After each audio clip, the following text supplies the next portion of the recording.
Salut à tous, c'est Emdal, cette fois-ci pour un test toujours qui coupe, mais avec des scies de poche, alors vraiment de poche parce que c'est des scies de couteau suisse et de Laserman. Donc le Laserman Surge, un Wenger et un Victorinox.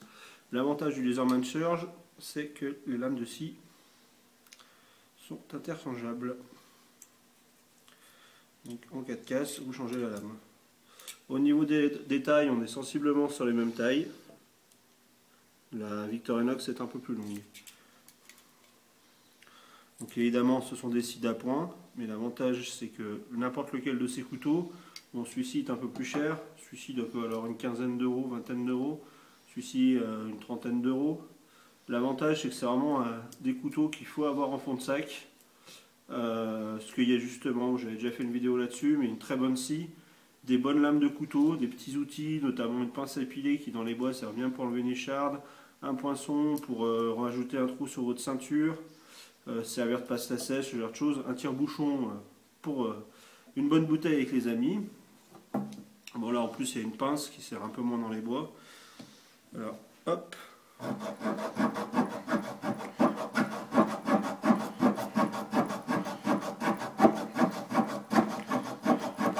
Donc sur du bois qui est bien sec.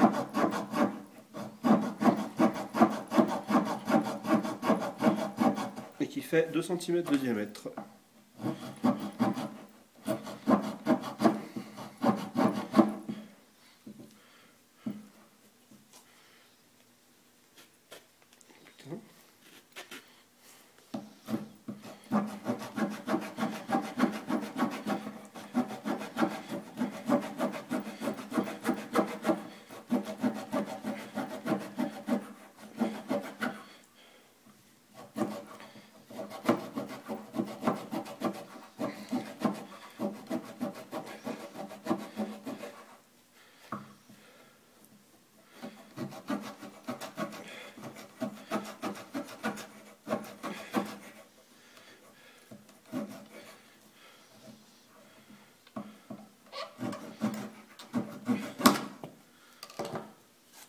Donc voilà, une belle coupe. Donc ça c'était le Laserman, le Victorinox.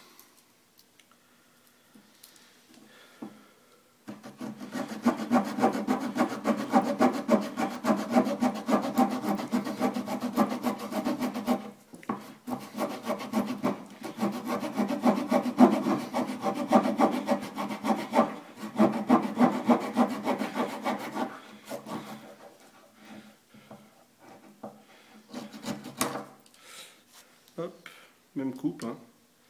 Alors là déjà, bon bah il n'y a pas photo, la Victorinox est vachement plus performante que la Laserman. Bon la Laserman a un peu plus servi aussi. Mais voilà, il n'y a pas photo. La scie du Laserman n'est pas terrible.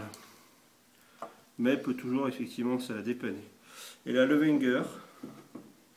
Donc la lame de scie est un peu plus courte.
Voilà la coupe.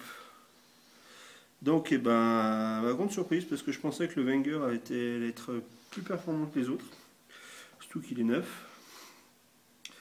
Donc, dans l'ordre du plus performant au moins performant, on a le Victorinox. Alors, ça, c'est un Victorinox qui a.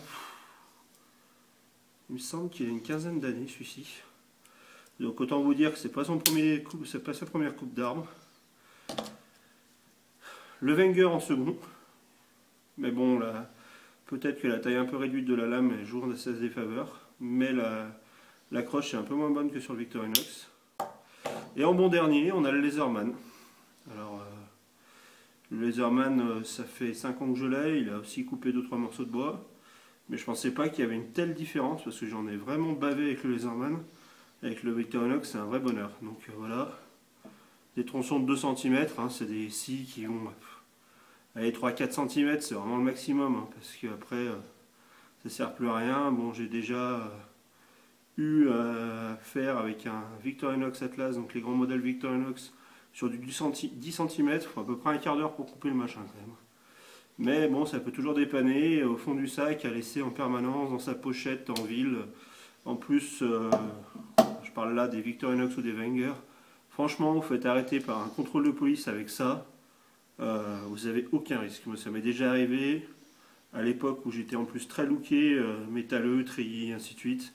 Ça m'arrive de me faire contrôler avec ça, je l'ai encore. Honnêtement, c'est quelque chose qui passe, qui est vraiment ce qu'on appelle low profile chez les professionnels. Donc vraiment passe-partout, c'est le couteau de Monsieur Tout-le-Monde, c'est le couteau de MacGyver. Ça passe vraiment, vraiment, vraiment partout. Et puis accessoirement, vous le perdez dans les bois ou vous faites toper, c'est pas grave, ça coûte pas cher et ça rend franchement d'énormes services. Voilà, bien merci pour le visionnage, à bientôt, salut!